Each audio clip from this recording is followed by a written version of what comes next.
தலைநகராம் கொழும்பில் நாகரீகமும் கண்டு மின்மினியோ மினிமினியோ காட்சிகள் உண்டு.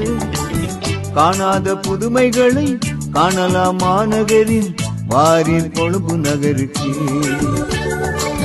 காணாத புதுமைகளை காணலாம் மாநகரின் வாரின் கொழும்பு நகருக்கு.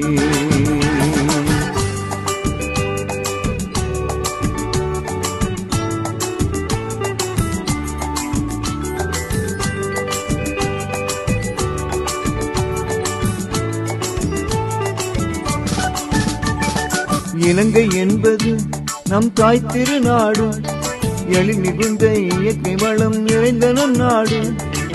மாணிக்க முத்துகளும் மாண்புறு காட்சிகளும் மனதை கவர்ந்திடும் நாடு.